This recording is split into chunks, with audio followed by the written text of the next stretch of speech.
Good morning today आज students now आज Gauss law के बारे में पढ़ेंगे। It states that the total electric flux passing through the close surface is equal to 1 by epsilon not times the charge enclosed within इट। मतलब कि अगर किसी गॉसियन सरफेस के अंदर कोई भी चार्ज अगर इंक्लोज्ड है तो इसके जो जितना भी फ्लक्स पास होगा, टोटल फ्लक्स, वो क्या होगा, वो चार्ज इंक्लोज का 1 बाय एप्सिलॉन नॉट टाइम्स के बराबर होता है। यही गॉस लॉ का कहना था।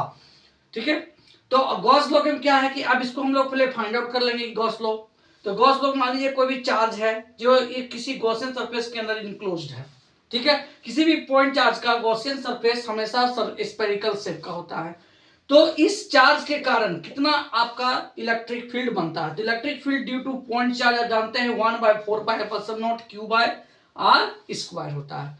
अब total flux passing through a small area, एक स्मॉल एरिया से, तो ये मान लेते हैं कोई एक स्मॉल एरिया है, इससे टोटल फ्लक्स आपका कितना पास कर रहा है। तो आपका टोटल अब एरिया वेक्टर का जो सिंबल होता है वो होता है परपेंडिकुलर, और इलेक्ट्रिक फील्ड का जो डायरेक्शन है वो भी आपका इसी के डायरेक्शन में है, इसलिए थीटा यहाँ पे बनता है आपका 0 डिग्री। इस क्लोज छोटे से सरफेस से इलेक्ट्रिक फ्लक्स जो बनता है वो ईडीएस कॉस थीटा, और कॉस थीटा कॉस 0 डिग्री है तो 0 डिग्री की वैल्यू होती है 1, तो ईडीएस होता है ना। तो ईडीएस अब हम टोटल का निकालेंगे कि टोटल सरफेस से कितना फ्लक्स हमारा बाहर जा रहा है। तो टोटल सरफेस से क्लोज सरफेस का जो आपका सिंबल है line integrals close surface EDS. अब इससे ई हमारा बाहर कर लेंगे क्योंकि स्फेरिकल सरफेस है, तो यहां से भी आर कांस्टेंट, यहां से भी आर कांस्टेंट, यहां से भी आर कांस्टेंट, यहां से भी आर कांस्टेंट, सब जगह कांस्टेंट। तो इलेक्ट्रिक फील्ड आपका यहाँ पे कांस्टेंट हो जाएगा, कांस्टेंट बाहर हो गया। और आपका टोटल इंटीग्रेशन किसका हो गया, सरफेस एरिया का। सरफेस एरिया का होता है pi r square, pi 4 pi r square, pi square cancel,